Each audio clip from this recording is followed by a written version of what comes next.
Alors, je vous rappelle, et on va essayer de m'écouter, ce qu'on avait vu la dernière fois. Vous vous rappelez ce qu'on avait vu avec la fonction exponentielle et la fonction ln ou pas? Est-ce que vous vous en rappelez?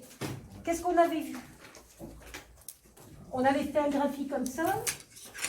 On avait représenté la fonction exponentielle et on avait représenté la fonction ln.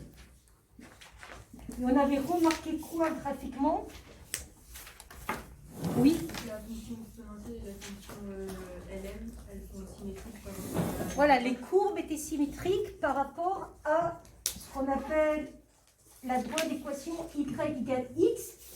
Et donc ça, c'est une particularité qu'on retrouve aussi dans d'autres courbes. Je vous ai mis des petits schémas. Si vous regardez aussi la fonction carré, on l'a fait que sur les valeurs positives, et la fonction racine carrée. Je vais la faire avec une autre couleur. Qu'est-ce que vous remarquez aussi avec cette fonction carré et cette fonction racine carrée?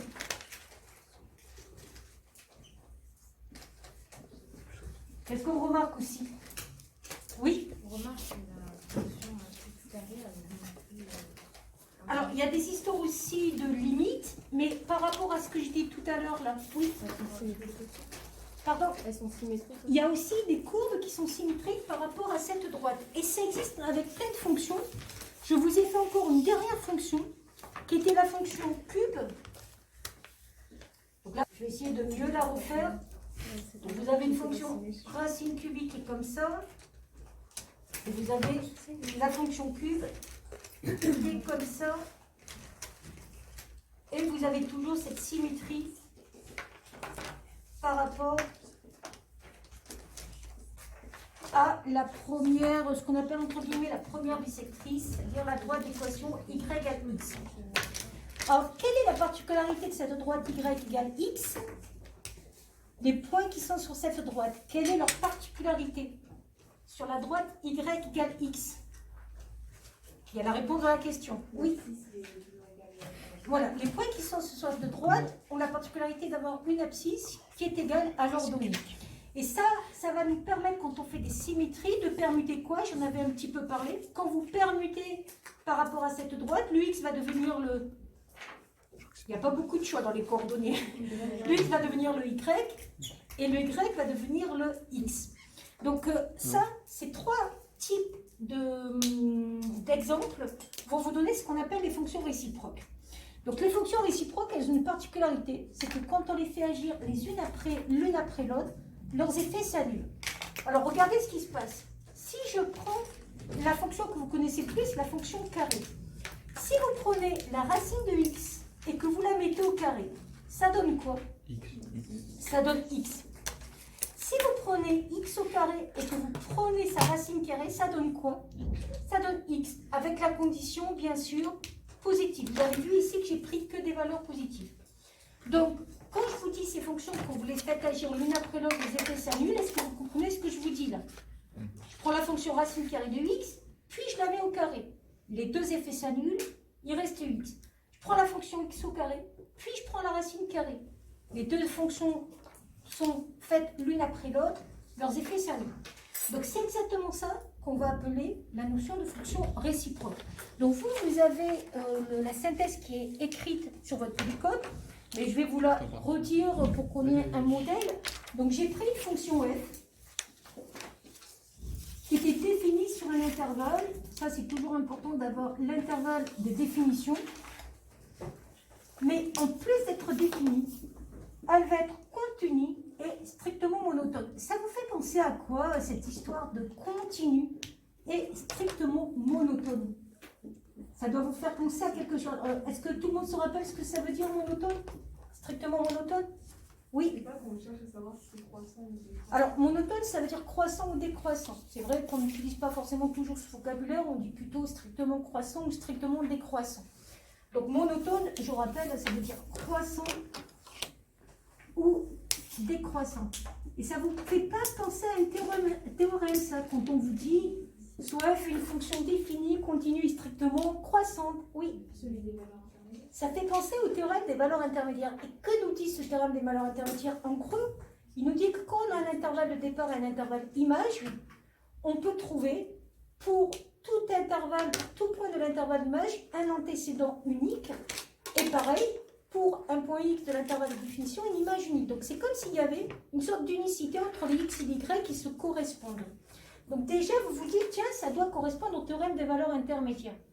Donc ça, c'est la première condition qu'on doit avoir. Et on vous dit, d'après le théorème des valeurs intermédiaires, il va exister une unique valeur pour un X donné, pour un Y donné, tel que Y égale f de X. Donc d'après le théorème des valeurs intermédiaires,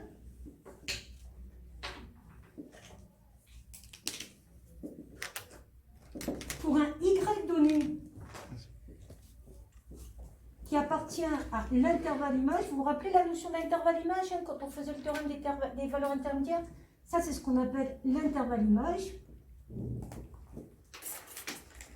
Il existe une unique valeur.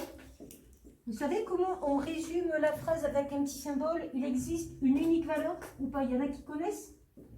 Pour aller plus vite? Ça, il existe une unique valeur. Si vous voulez aller plus vite en mathématiques, c'est un petit symbole comme ça. Il existe, point d'exclamation. Moi, quand j'ai fait des maths, on me faisait des maths avec que des symboles comme ça. C'était très intéressant. Il n'y avait pas de phrase. Il n'y avait que des symboles. Et là, on est rentré dans un processus où on fait des phrases. Donc, il existe une unique valeur X telle que... Qu'y a-t-il? Le valeur, il n'est pas dans le I. Dans l'écriture, c'est qu'il existe une unique ou une valeur il y avait.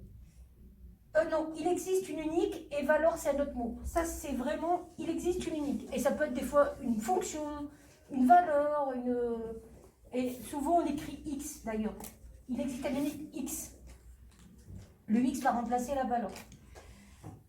Donc, je l'ai mis là, il existe une unique valeur X telle que Y égale f de X.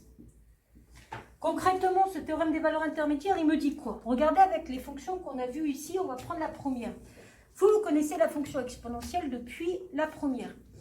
Il vous dit que l'intervalle image de la fonction exponentielle, c'est quoi? C'est quel axe l'intervalle image? Pour la fonction exponentielle, c'est quel axe? Ordonné. Ordonné. Donc, il va me dire que si je me place dans l'intervalle image, mais c'est quoi l'intervalle image pour la fonction exponentielle?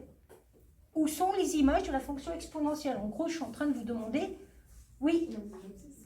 Alors c'est sur l'axe des ordonnées, donc tu avais raison. Ça, c'est sur l'axe des ordonnées, les images.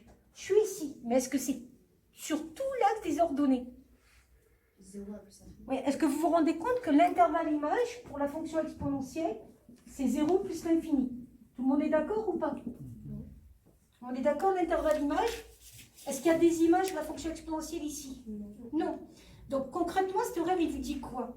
Ben, si je prends une valeur ici, Y, je vais trouver une unique valeur X telle que Y soit l'image de X. Vous avez compris ce théorème, hein, le théorème des valeurs intermédiaires. Je prends un élément Y dans l'image, j'aurai un unique antécédent.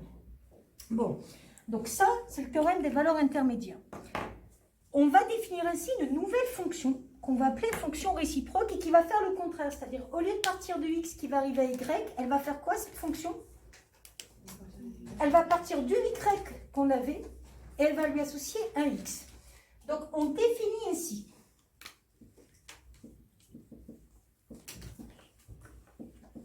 une nouvelle fonction qui va être reliée à F ou pas? Est-ce que cette fonction va être reliée à F? Normalement oui. Pourquoi normalement oui? Parce que comment je l'ai construit le X que je trouvais ici? À partir de F, j'ai trouvé un X qui était un antécédent de Y. Alors ça paraît un peu bizarre, vous allez voir que ça va être plus facile après. On définit ici une nouvelle fonction. Comme elle est reliée à F, est-ce que je peux l'appeler F? Non, je ne peux pas l'appeler F, parce que si c'était F, ça serait F. Bon, je viens de la palissade, mais je ne peux pas l'appeler F, parce que ce n'est pas la même fonction. Mais je vais la noter F-1. Alors, F-1, ça fait penser aux puissances. Et vous allez comprendre pourquoi on note comme ça. Qui va s'appeler fonction réciproque,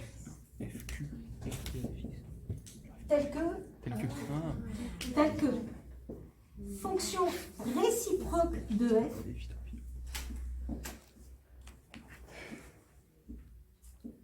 d'accord? Donc ça, c'est le mot important. Et la particularité de cette fonction réciproque, c'est que cette fois-ci, elle va partir de l'intervalle image, elle va aller dans l'intervalle i, et à un y, elle va lui associer un x unique. Et le truc le plus important de cette fonction réciproque, c'est que quand vous allez faire agir les deux fonctions l'une après l'autre, il y aura cette histoire de symétrie qui interviendra. Donc, qu'est-ce qui se passera quand on fera agir ces deux fonctions l'une après l'autre? Leurs effets fera quoi? Si vous faites une double symétrie axiale, qu'est-ce qui se passe? On ne revient pas sur le même point. Donc, rappelez-vous toujours ça quand vous parlez de fonction réciproque. Quand vous faites une double symétrie axiale, vous repartez sur exactement la même valeur. Un point se transforme, se retransforme pour retomber au même point. Donc, la propriété importante, on me voit toujours quand j'écris là? Donc, la propriété importante, c'est que on aura toujours que quand vous faites agir f sur f-1, vous tombez donc sur, qu'est-ce que je viens de dire? Les deux effets s'annulent, donc sur x. Mais vous pouvez faire aussi agir f-1 sur f de x. Vous aurez toujours les effets s'annulent, x.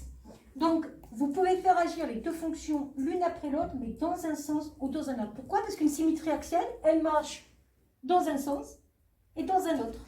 Donc, soit vous faites d'abord, par exemple, la fonction exponentielle, la symétrie axiale, et vous la faites donc deux fois, mais en tout cas, elle marchera dans un sens ou dans un autre. Alors, ici, c'est pas très compréhensif, on est d'accord? C'est un peu indigeste. Donc, ce que je vais faire, je vais vous donner des exemples et je vais vous montrer comment en vrai ça fonctionne. On va s'arrêter sur cette vidéo.